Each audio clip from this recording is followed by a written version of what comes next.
Voice, आज की आवाज। चुनावी दंगल के लिए 17 नवंबर को मध्य प्रदेश में मतदान होगा। इसके पूर्व जो प्रत्याशी है वह जनसंपर्क में लगे हुए हैं। इसी कड़ी में इंदौर विधानसभा क्षेत्र क्रमांक 2 से भाजपा के प्रत्याशी रमेश मेंदोला ने अपना जनसंपर्क शुरू कर दिया है। मेंदोला जहां जहां जनसंपर्क पे गए वहां पर उनका जगह जगह स्वागत हुआ। कहीं पर पुष्प पहनाकर तो कहीं पर आरती उतारकर उनका स्वागत किया गया और अभिवंदन भी किया गया। इस दौरान मेंदोला के समर्थकों ने यहां पर भारी उत्साह भी उस दौरान देखा गया। वहीं पर रमेश मेंदोला ने हर बार की तरह इस बार भी चुनाव को लेकर कहा है कि उन्होंने विकास किया है और जनता के बीच में भाजपा हमेशा रहती है, लिहाजा भाजपा ही जीतेगी। जहां पर समर्थकों ने कहा कि बार बार लाखों के रिकॉर्ड से वह जीत हासिल करते आए, तो वहीं पर मेंदोला ने कहा कि उनकी जीत कितने वोटों से होगी यह जनता तय करेगी। आपको बताना चाहेंगे कि 17 नवंबर को मध्य प्रदेश में मतदान होंगे। वहीं पर 3 दिसंबर को चुनाव के परिणाम भी घोषित होंगे। वहीं पर इंदौर की विधानसभा क्षेत्र क्रमांक 2 से सीट लंबे समय से यहां पर भाजपा के भी कब्जे में रही है। संपर्क हम यहाँ पर कर रहे हैं, घर घर लोगों से मिलेंगे, उनका आशीर्वाद लेंगे और भारतीय जनता पार्टी ने जो काम किया है उसको घर घर तक बताने का काम हमारे सब कार्यकर्ता कर रहे हैं। हमने काम किया है और काम भी करेंगे।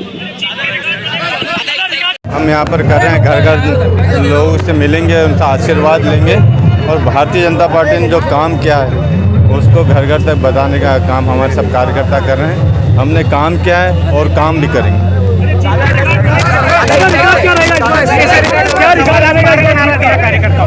हमने काम किया, हम काम करेंगे। काम के आधार पर हमें जनता खूब आशीर्वाद देगी, हमें विश्वास।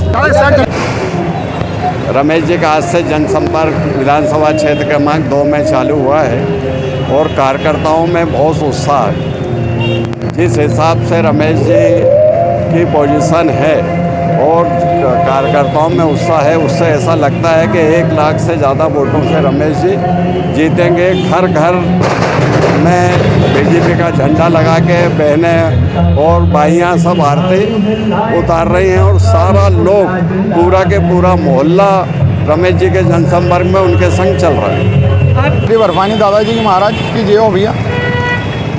जीत हार सब मतदाता के हाथ में होती है भैया और आदरणीय विधायक साहब ने जो काम करे हैं रमेश जी मेंदोला ने, तो जीत तो जनता दिला देगी भैया। और कितने वोटों से आशीर्वाद मिलेगा मतदाताओं का, ये प्रचंड बहुमत से जीतेंगे और मध्य प्रदेश में सरकार भारतीय जनता पार्टी की बन रही है। और संपर्क दादा का आज से स्टार्ट हुआ, आरंभ हुआ। यहाँ पर दादा कम से कम 1.25 लाख वोटों से जीतेंगे। इस वार्ड के कांग्रेस के प्रत्याशी चिंटू चौकसे जी, मेरा मानना है कि वो पार्षद जिस वार्ड से वहाँ से भी वो चुनाव हारेंगे, बहुत भयंकर चुनाव हारेंगे, क्योंकि उनको लगता नहीं कि वहाँ की जनता भी वोट देगी। यहाँ पे दादा के हर कार्यकर्ता, हर जनता के मन में विश्वास है कि दादा को हर कोई लाना चाहता है, दादा को ही जिताना चाहता है। वार्ड में हमेशा काम होता है, छोटी छोटी बातों पे ध्यान रखा जाता है, कार्यकर्ता ध्यान रखे जाते हैं, घूमते पढ़ते सब करते। वार्ड में अच्छा काम होता है, दादा के नेतृत्व में ही चुनाव बढ़िया होगा और जीतेंगे दादा। भारतीय जनता पार्टी के लोकप्रिय विधायक और पूरे राज्य में सबसे ज़्यादा मतों से जीतने वाले हम सभी के नेता आदरणीय रमेश मेंदोला जी का जनसंपर्क अनूप टॉकीज चौराहे से प्रारंभ हुआ है। आज यह जनसंपर्क वार्ड क्रमांक 28 में होने जा रहा है।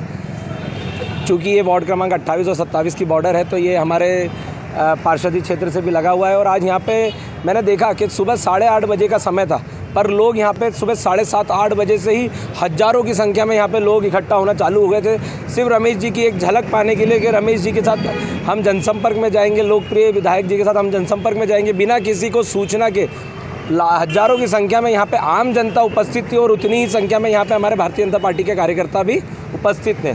हमारे दादा दयालु का जनसंपर्क हमेशा दुआ रहा है कि दादा हमेशा पूरे 5 साल तक वार्ड में रहते हैं, क्षेत्र में रहते हैं। दादा को जरूरत नहीं कि एक दिन करने, जनता पूरी तन मन और धन से घर के बाहर निकल आई है। तो इतना बड़ा जनसंपर्क आज तक 2 नंबर के अंदर किसी का नहीं जितना दादा का होता है। दादा का सबसे प्यार दुलार है, वो दादा काम करने की वो शक्ति है कि हर आदमी दादा के पूछे, वो दादा के लिए लोगों लगे और सब चाहते हैं कि एक बार दादा 1.25 लाख वोटों से जीते।